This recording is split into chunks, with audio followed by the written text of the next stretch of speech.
Om brothers, welcome to the KBH. How did Steve Jobs die? That's becoming a popular topic. I'm a fan of the Durian Rider channel. He's a very strong vegan and athlete, and comes up with a lot of good arguments against eating meat, except probably the one thing sort of missing from the channel is talk about morality and talk about abstinence and other things that are fundamental to a man's health. And I came across this, well, I came across it back in Beijing as well. There's somebody said, well, you're a vegetarian. Didn't Steve Jobs die of being a vegetarian, and wasn't he a Buddhist and stuff? And I tried to explain to this girl, I don't know why I was talking to a girl particularly, but I tried to explain for a second that pretty much what everybody thinks about Steve Jobs is not true, because at first maybe they're not continent, they don't have all their brain cells nourished properly by their continence. If somebody is wanking and they're pushing out their intelligence into the toilet, they're not going to understand how the world is basically run. As the Bible says, this world is run by Satan, and Satan and the Satanists are anybody that worship material wealth and power. And the way they worship these things is to get this material wealth and power through relatively instant means, which means murder and theft and war and everything else.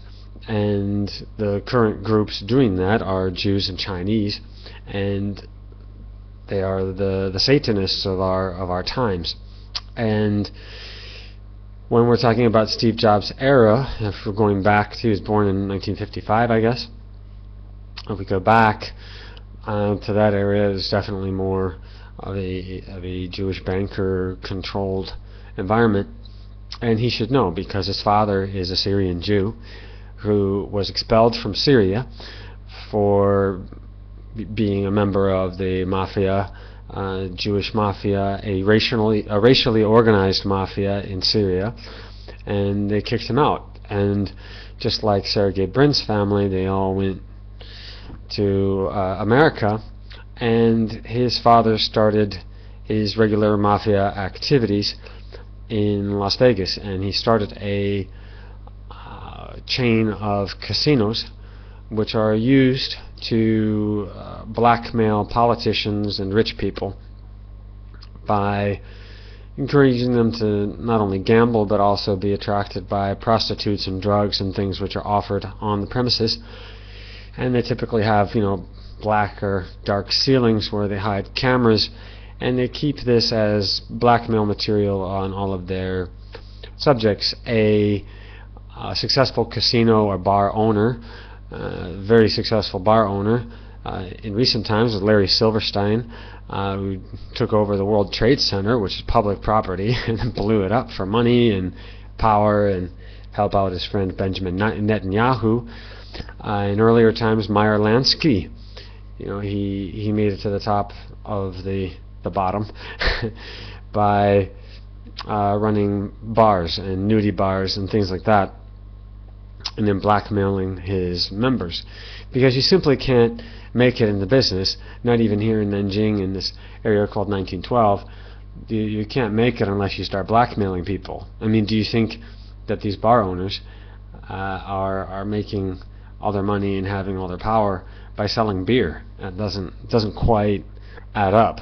And so your regular sort of average bar, in a town off in a corner somewhere, yeah, maybe they don't get it, maybe they don't do it, maybe they're slightly honest people, and just people nursing beers on the inside, and it never goes anywhere, and the owner is always just there. But other owners take off and they become extremely powerful, and one of those would be Steve Jobs' dad.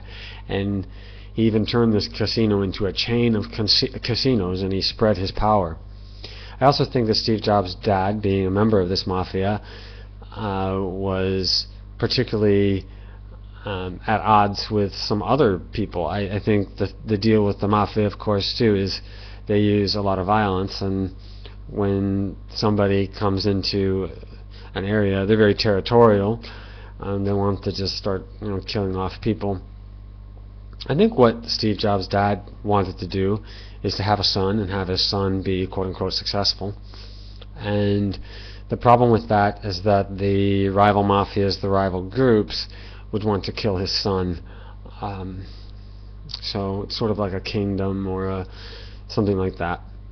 And so the solution his father came up with was to put his son up for adoption, have his name changed, and then in some way or another, I don't know if it was overt or covert, put his son into very high positions. Because you can be really good at computers and you can be a great programmer, but you're not going to become the CEO of a multinational corporation and the second or third largest, let's say the second largest computer corporation, or the first largest if you're looking at profits in the world. You don't control that much technology, and you don't control that much, ultimately, that much information and stuff, because you're just so amazing, you're a genius. A very pithy piece from a Chinese blogger came up. He made a 20-minute video of Steve Jobs seeing problems with his products in product shows for Apple, and he immediately calls the tech guy to come figure out what's wrong. The tech people that I know, when they see a problem, the first thing they do is they whip open the terminal and they start commanding things. They get information. They start talking to the computer directly. And it's very apparent from this video that Steve Jobs has no clue about his so-called own technology, his own computers, and he is not capable of using a terminal, and he apparently doesn't know anything about computers, just like Bill Gates.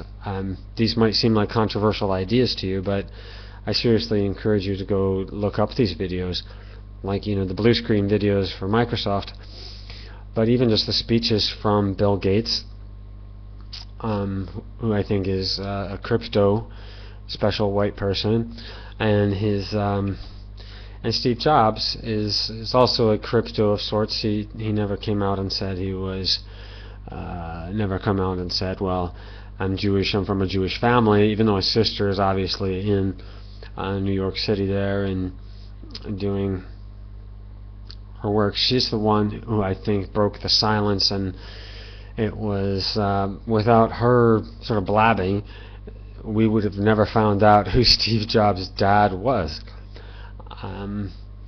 And also I think the wankers, they can't see something. If you look at a picture of Steve Jobs, you should be able to see a Jew. You should be able to see that this person is not just a little bit Jewish. He's very Jewish, and in mannerisms and the way he looks.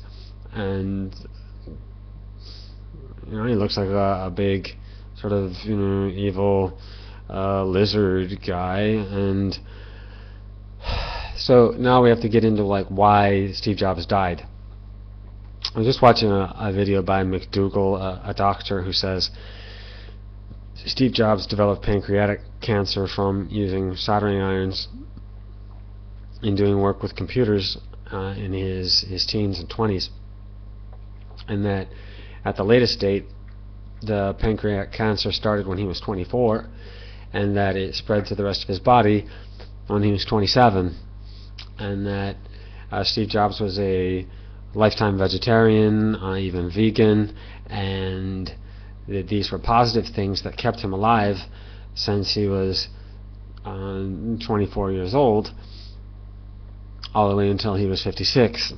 And this is counteracting the medical propaganda that, well, he delayed surgery and because he was dumb and he didn't believe in Western medicine. I applaud the video's main aim. I think that's true, but if you have to have this general perspective of who Steve Jobs is, what power group he belongs to, and as McDougall says, he is an authorized biographer, so he is authorized by Steve Jobs himself, and then this is what he's supposed to say.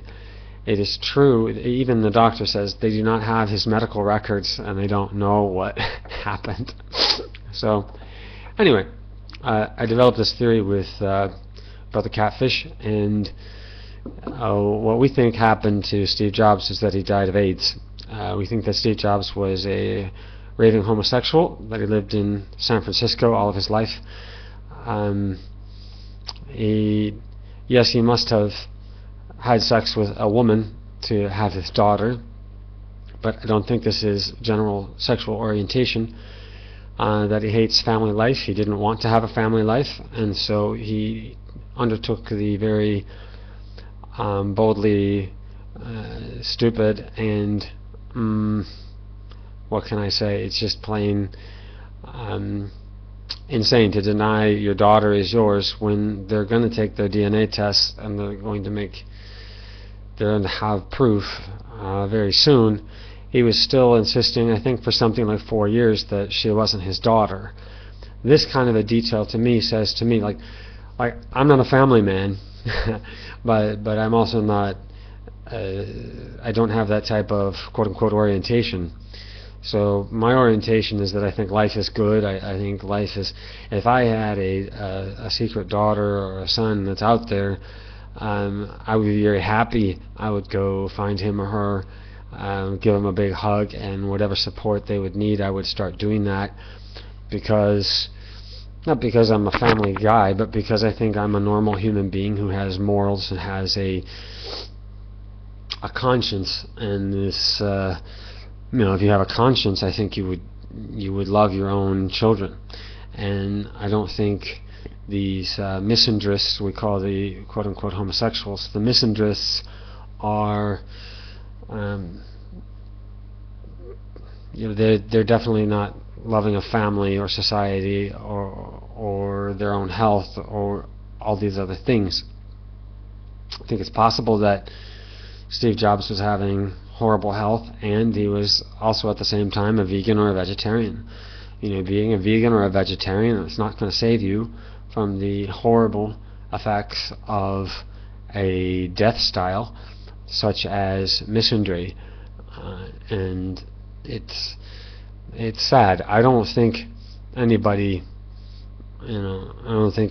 who is a very strongly morally oriented person, and especially, let's say, heterosexually oriented,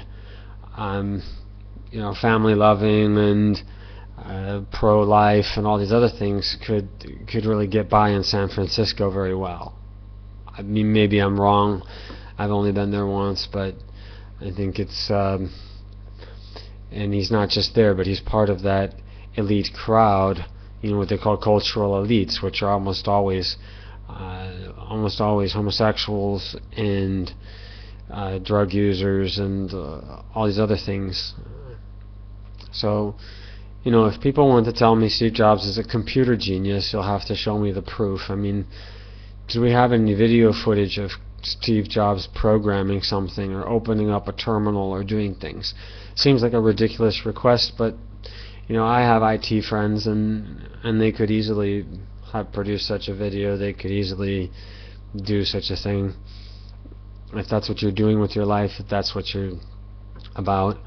Other people say, well, yeah, he doesn't know about computers, but it's that he chose, good designs or a good thing. I have other friends in IT business, and I think we all can agree on something, that if Steve Jobs had his way, for example, this broadcast that I'm giving you now would not be possible, because I use only free software. I believe in the free software movement. I believe in Linux, and I think that there is a way to directly pay programmers through SourceForge.net and other ways, and that we should not be paying for copying something that has already been paid for.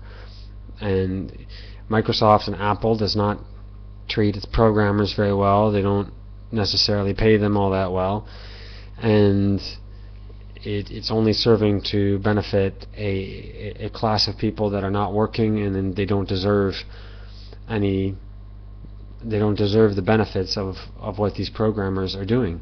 But programmers should be directly paid by whoever wants the software first, and then those people should be kind, cool, and nice, and release it as open source, so that the rest of us can copy it, use it, and enjoy it in the world.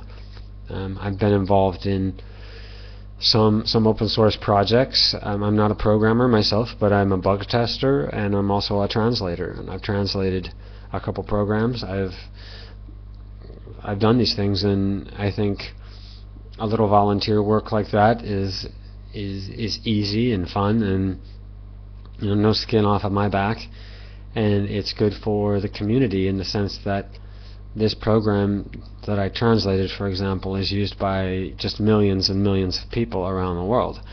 So that's not always going to be there, but it's different from other types of volunteer work where you're physically limited. You're physically limited by things, your space. In computer land, you can really help millions of people at once, and help them in a way that's more long term. So Steve Jobs was against that, and he was trying to destroy us, destroy our movement, destroy the cool people who are sharing things and enjoying life. And so I don't say R.I.P. Steve Jobs. I don't think it's all that horrible or tragic that he died. I don't think he died from a random exposure to lead or cadmium or whatever. I think he was a raving homosexual San Francisco cultural elitist who died of AIDS, and doesn't want to admit that he had serious moral problems. And the moral of the story is, even if he were a vegetarian, which I think there's conflicting reports about that, but even if he were, that's not going to save you. You have to combine your moral efforts. You have to somehow see a logic between, for example, continence and loving animals and loving the environment, and not cutting things and saving trees and all these other things. There's logical connections between all of these positions, and you have to have a consistent, pro-life, moral position, and that's the only way to stay healthy. Not only will you stay healthy, but you'll be very, very happy, and you can certainly accept natural solutions to very basic health problems. I don't think cancer is all that weird or dangerous or bad. Many animals are carrying it around. That's what hunters are saying. They say, well, yeah, you see it all the time, and I don't think cancer is a great thing or a bad thing. It's just there for some people, and if you want to freak out about it and go get tested and have all of these allopathic doctors freaking you out, telling you to eat meat and cutting you up and cutting you open and violating your body and basically raping you in all these other ways, scaring you, raping you, cursing you, well, yeah, you'll die of cancer that way. But just one last example. A teacher of mine in Colorado, he was diagnosed with liver cancer, and they told him he would die in 3 months, and he laughed and he said, that was 9 years ago. So,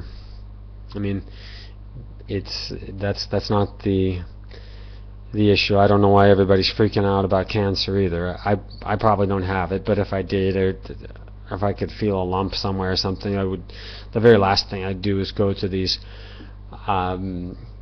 what you'd call them, torture, poison experts, rapists. These very same people claiming science and authority and wearing these white medical robes are the same people who are torturing animals, cutting up, beagle puppies alive like they were doing in Italy. They're just sick. Why would you go to that place? Like in a hospital, can you smell it? Just the evil that is in that place. I think a hospital is a really good place to get sick if you want to be sick. If you do have something wrong with you, then talk to us. I think Brother Catfish and myself are reasonable medical experts. no credentials, but I've just had various different things, and I've cured them all myself, and we can give you some recommendations. So anyway, that's all about Steve Jobs, how Steve Jobs died, and hope I satisfied some of your curiosity.